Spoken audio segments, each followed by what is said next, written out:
Hello, everyone. I am super excited to be before you guys. Welcome back for another day of the Bet Your Spending Challenge. We are officially on day 28 of the Bet Your Spending Challenge. And looky here. We are winding all the way down.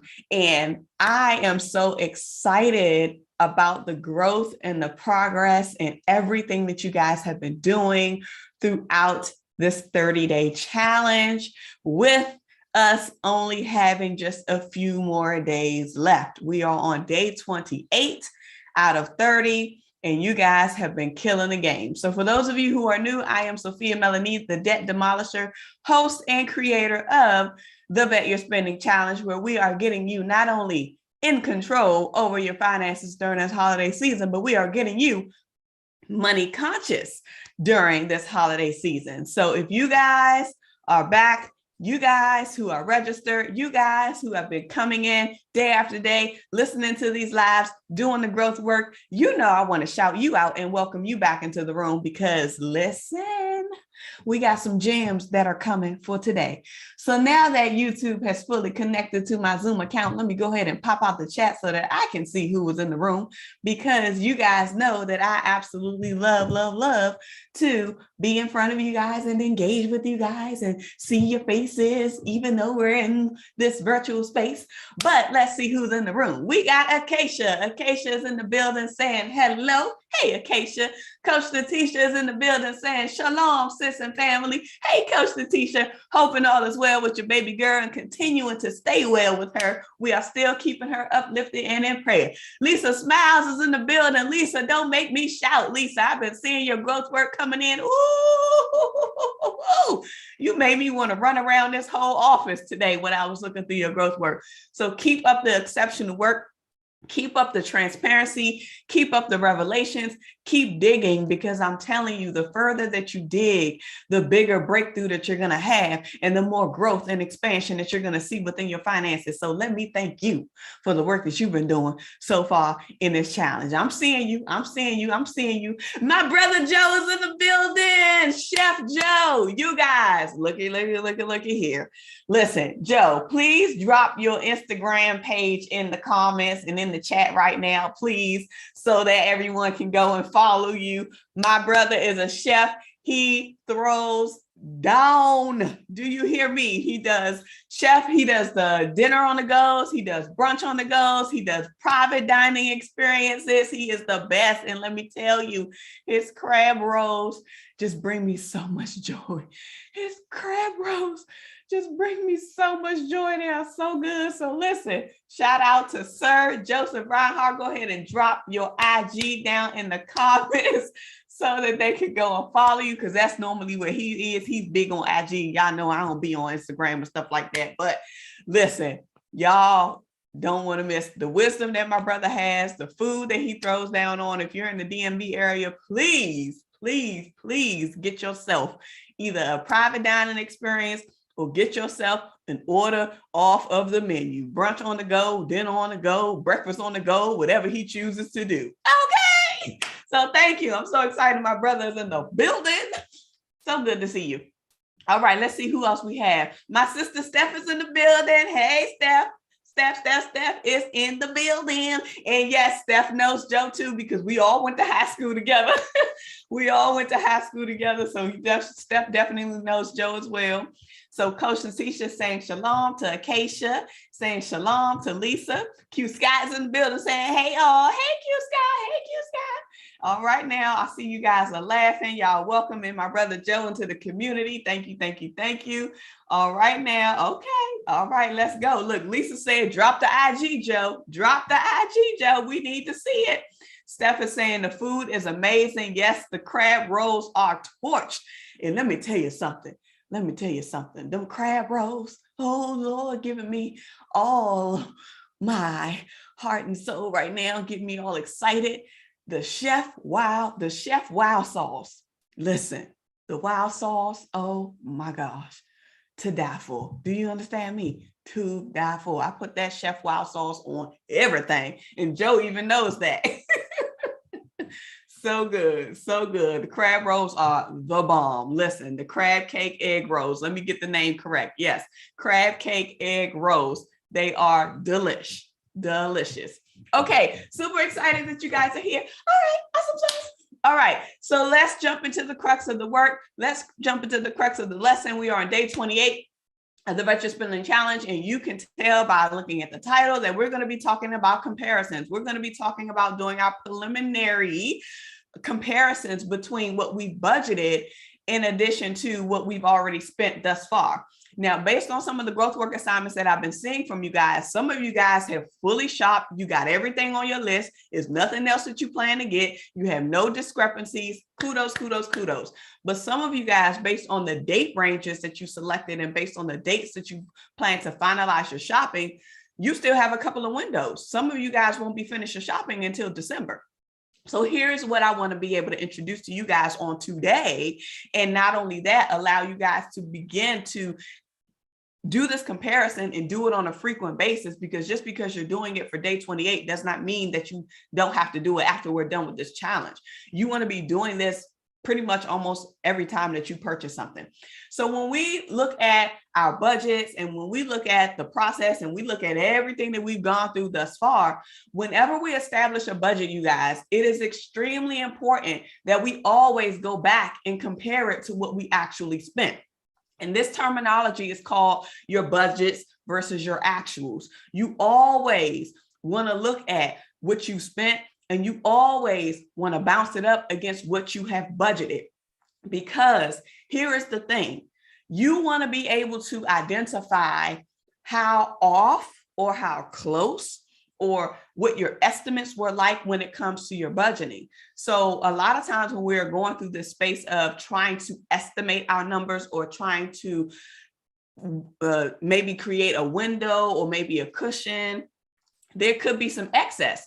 So if you guys got a discount, maybe you had a budgeted amount for something that you wanted to purchase, but it ended up showing up on Black Friday and you took advantage of the 40 or the 60 or the 70% discount, whatever that discount was that you received. Now you know that there is a difference. Am I right or am I wrong? Because you budgeted for $100, but you only ended up spending $50 for the item. So now you have a $50 difference. So the question that I have for you guys is, how are you going to repurpose that excess? How are you going to allow that excess to be meaningful to not only you, but how can you repurpose those fundings so that it can serve as a value add to you? So what are you going to do with the difference? And how are you going to track that difference? So when we are in the space of purchasing and buying and creating our budgets, just because you create the budget does not mean that you don't have to go back to it. I'm gonna need you to go back to it. You need to go back to the budget, and then you're gonna be adding a column, and you guys know y'all gonna get another template today, but you're gonna be adding a column to plug in the actual amount that you spent so that you can compute the difference. You wanna be able to identify, based on what I budgeted and based on what I actually spent, what was that difference? So how are you going to do that? Another thing is, I noticed this as well. Some of you guys are doing really good with providing your numbers down to the penny. I want you guys to provide your numbers down to the penny, even when you are plugging in your actuals. So you want to hold on to your receipts. You want to look at every single thing that you purchase, and you want to track it down to the penny, no rounding. And there's a reason why I'm stressing this, because a lot of times we round up or we round down or we guesstimate. No, I want you to look at it so that you can actually see concrete on paper what the number is. So when you're looking at that, how are you going to track those amounts? And how can you verify that at a later reason? And I'm gonna give y'all, I'm gonna plug it here. But those of you who have been getting the Savings Challenge tips, you already heard about this, because I told you guys to identify which app you were going to use to track your spending in terms of actual receipts. So when you guys are going down to this space, I want you to really focus on, how can you track the receipts? How can you track the receipts? How can you track them? And the best way for you to do it and maintain it is by utilizing an app. So what day was that? There was a day, it was probably 5, maybe day 3 or maybe day 4. Day 3, what did you buy and why? Day 3, what did you buy and why? I asked you guys to list out what you spent or how much, what did you buy for the last holiday season? A lot of y'all couldn't answer it. A lot of y'all was like, I don't even keep receipts. Well, the solution for you this year is you're going to find a receipt scanning app that you're going to begin to utilize this year. So for everything that you purchase, you're going to scan it, especially if you're in a physical store. You're going to scan that receipt before you walk out the door. So that way you could always have it in a location and have it stored electronically. So that way you could always come back to it later on. So my challenge and my bonus to you guys who are not registered for the challenge, but you're tuning in live, find a receipt scanning app that you can begin to use for your personal expenditures. A lot of us who are parallelpreneurs or we're full-time entrepreneurs, we have to be able to track our expenses for reporting purposes. And a lot of you guys do use or have already been using receipt scanning apps for your business. And some of y'all say, well, wow, I didn't even think to utilize this for my personal side.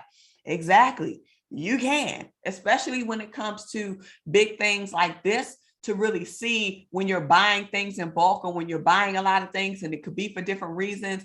You want to be able to see what you spent and actually what you bought. That was like the example that I shared when I pulled my old credit card statements from years and years and years and years and years ago. It just showed me the store that I shopped at, and of course the dollar amount that was charged on my credit card. But I could not tell by looking at those statements what I actually bought, like what made up that $500 charge or what made up that $265 charge. So in order to alleviate these things, we want to have a way to keep a physical record, even if it's in the cloud or e-record of our physical receipts.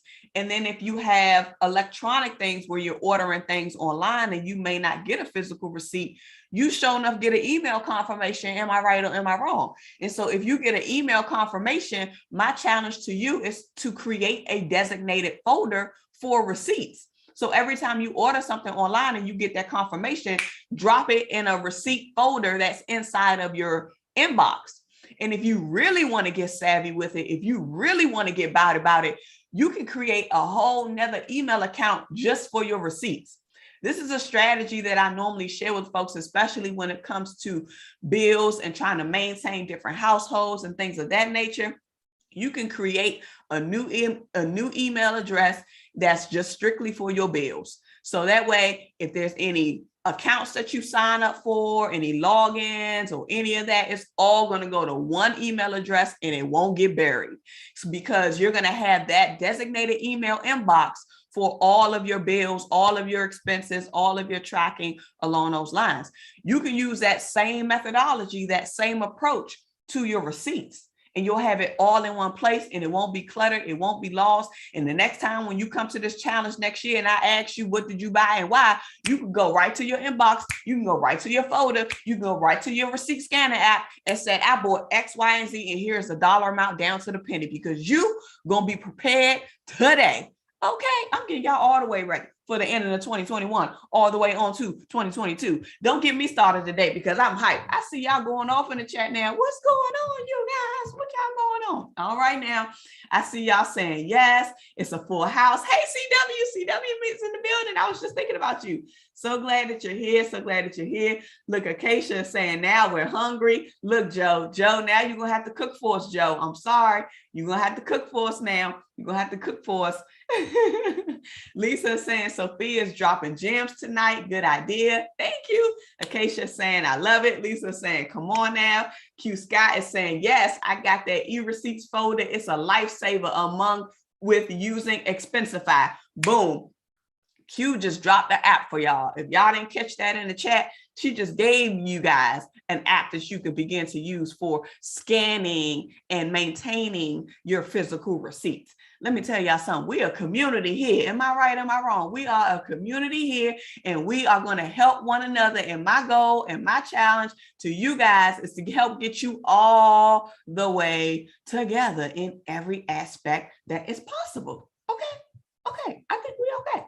So now I told you guys what you can do in terms of having a method of maintaining your receipts during the holidays, maintaining your receipts as you go and shop in physical stores so that you could always have a record, because you're going to need that record when it's time for you to do your budgets versus your actuals. So the purpose of day 28 is for you to get into that space or begin to calculate your flux. And when I say flux, the flux between your budgets versus your actuals, and then determining what you're going to do with the difference.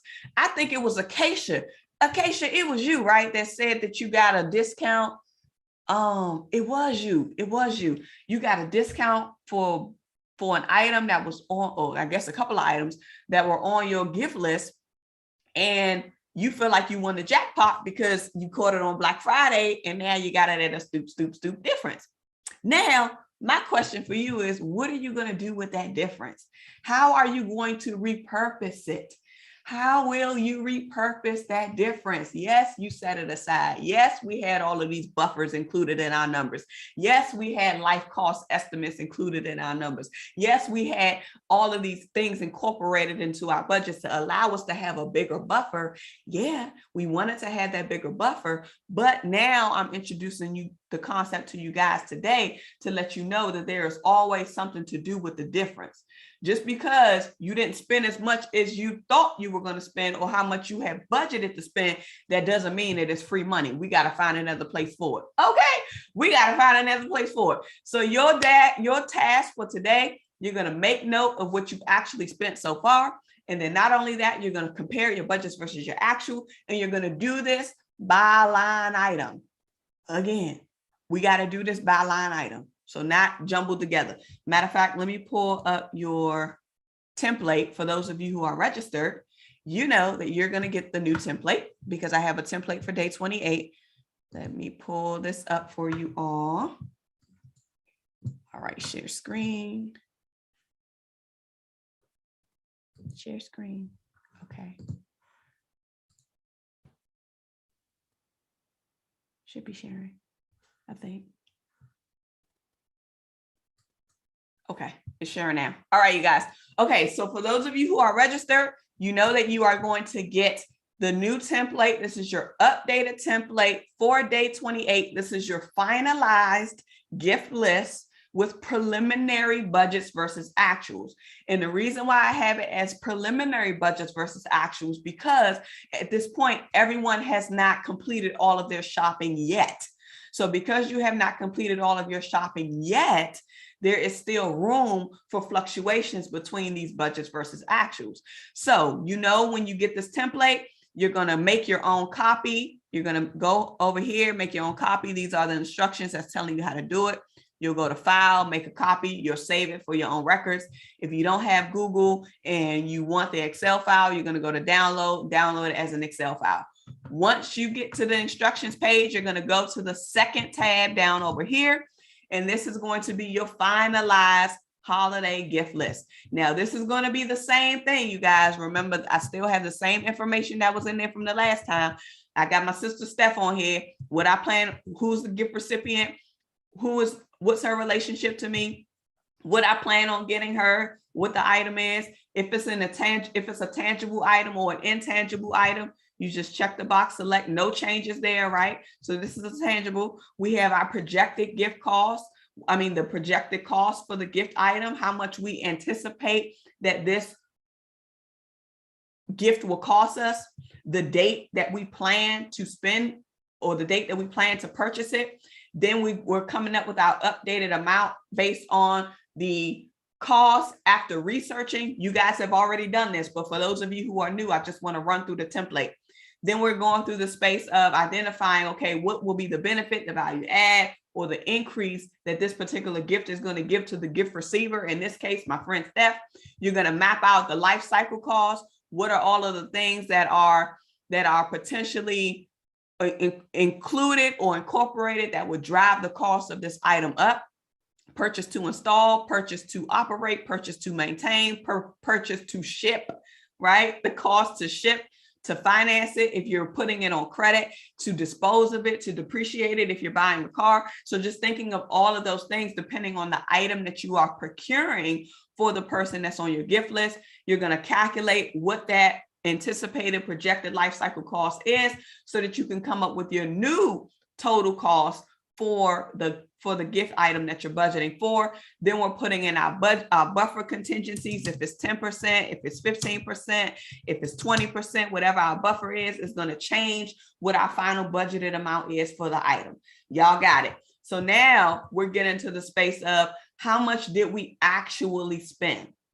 So if I estimated and I budgeted for $2,100, and I know that this is really, really high, but I was just using the numbers as an example. So if I budget for that and then I end up getting the phone Black Friday on sale for my sister at $750, then I'm going to put in $750 inside of column P. And as you can see, it's automatically going to calculate what my difference is. It's automatically going to calculate what my difference is. So the only thing that you have to do is plug in the actual amount that you spent for each item that is now on your finalized gift list. So these are the things that you are solely getting for them, no matter what it is. How much did you actually spend?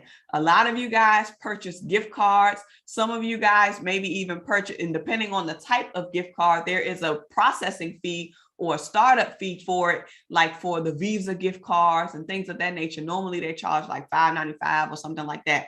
So you want to put the total amount. So if you bought a Visa gift card for somebody for $150 and they charge $5.95 for the processing, and then maybe some type of tax or something like that. So if that's the case, then you I'm gonna put 161 in case there's tax or something like that. So that'll be the amount. And when you put that amount in, it's going to calculate what your difference is compared to what you estimated and what you budgeted for that particular line item. So regardless of what you purchase, regardless of what it is, I need you to put an amount there, and I need you to tally up what you actually spent by line item. And you know, as you put in your amounts in column P, it's going to summarize for you automatically at the top. And for those of you who are going to be submitting your growth work, you already know that these are the numbers that I'm going to need once you submit your growth work. So I'm trying to make everything as easy as possible for you guys.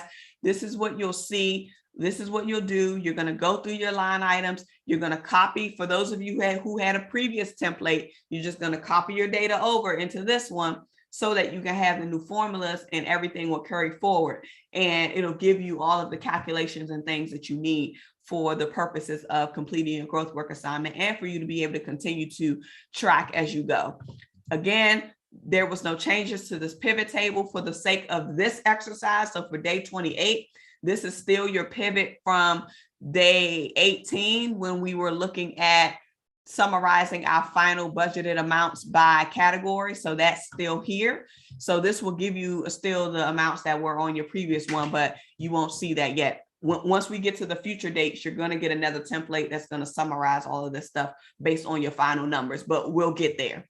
Okay. So are there any questions based on the template that I just shared? Are there any questions at all? Okay. Any questions, any questions, any questions? Okay. I see Lisa is saying, I feel the anointing tonight. Yeah, God. Okay, Lord. Yes. Oh, yes. Oh, yes. Joe is saying, LOL. Okay. Divinity. Hey, Divinity. Good to see you, Divinity. Divinity is saying good evening to everyone. My brother Joe is saying teaching good, Sophia. Thank you, thank you, thank you. Acacia saying you're right. Divinity is saying, see, I'm late. No, you ain't late. You right on time. My sister Steph is saying, reach one, teach one. That's right. That's right. That's right. Good, good, good. Thanks for making me look good, Divinity, is what CW is saying. Coach Letitia is welcoming Divinity, and then you guys are just giving each other love. So I love it. I love it. And Acacia saying, yes, half off, baby, with no taxes. I say, come on, somebody. Come on, come on, come on, come on. All right. Coach Letitia saying, come on, so dropping gems. And then Coach Letitia is also saying, you're welcome to Divinity. We are family in this community. And Acacia is saying true. Awesome, awesome, awesome. So are there any questions related to the growth work assignment that I just shared? If there is not, with the template that I just went over, and if there aren't any questions with the growth work or with the template, I'll go ahead and pull up the growth work card so you guys can be able to see that. Because my folks who aren't registered, of course, unfortunately, you won't get the template that I just shared because that's for my registered participants.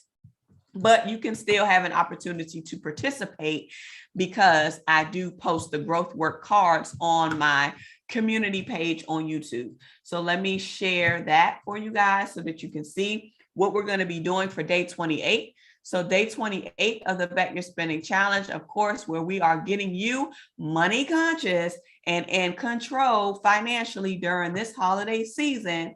What you're going to do, you're going to start counting these coins. Y'all see the dollars. You're going to start counting these coins. You're going to be documenting your stuff in your journal. For those of you who won't have the template, you're going to be writing this thing down manually, or you could create your own spreadsheet. You got your calculator over here. You got your gifts and your items up over here. Listen, you're going to begin to take note of the actual amount of money that you spent so far on your holiday gift list items. So use that leverage of grabbing your receipts. Use that process of scanning your receipts so that way you can always have it.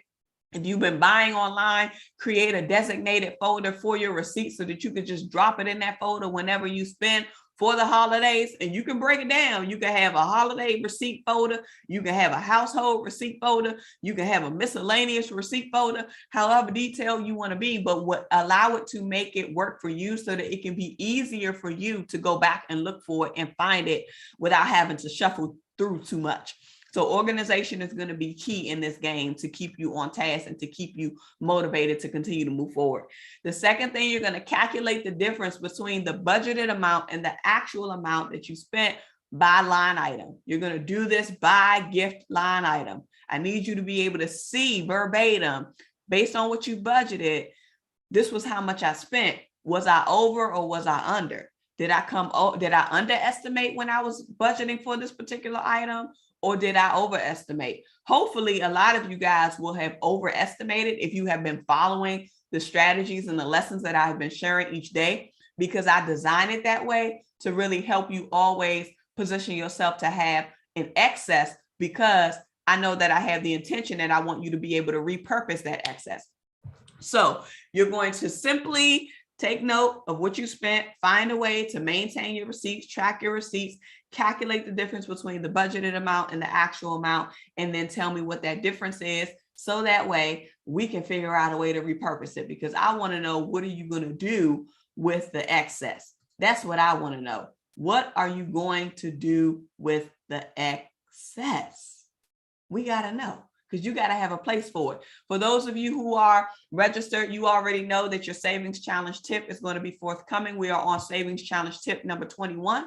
So if you know that you have some excess and you already have in your mind, like, okay, I already know I have some things that I purchased that came in under budget, so I have some excess funding. You already know, you should already be thinking about your savings challenge tip. You should already be thinking of how you can add on to your sinking fund that you guys have been developing while participating in doing the savings challenge tips that have been coming along with this Bet Your Spending challenge. So begin to think about how you are actually going to navigate the excess that you have. When do you want to use it? How do you want to use it? What's going to be the most value add to help position it to get to the goal that you set for yourself? How you're going to get there, when you're going to get there, and really push yourself to use the excess with control. Use the excess with intention. Use the excess so that it can be repurposed and meet the ultimate goal, the ultimate desire, the ultimate dreams that you have for your finances. All right. So I love what you guys are doing. I love what you guys are saying. I'm just super excited to be able to see all that you've been sharing, all that you've been doing. You guys have been doing some exceptional work. And so I just want to continue to celebrate you for all that you have been doing, all that you have been sharing, all that you have been committing when it comes to this process. Now, I know that we are winding down, but you know that we still have work to do. We still have work to do. And I want to encourage you to keep going and keep pushing. So make sure that you come back tomorrow for day 29 of the Bet Your Spending Challenge. I need you in the room tomorrow, y'all. I need you in the room. I don't think you should miss any of these last couple of days, if I could just say so myself. But I need you in the room tomorrow for sure. If you can make it, I would be oh so happy to see you once again. And that's all I have. We're at the top of the hour. We're a minute over, and you guys know that I don't like to keep you more than 30 minutes. So we're going to go ahead and call it a night since there are no questions. Thank you guys so much. And I want to remind you that your financial prosperity awaits you, and so does your financial sanity. I'll see y'all tomorrow for day 29. Share this out if you need to. Share this out if somebody needs this word, y'all. Share it out. All right, y'all. Take care. Good night.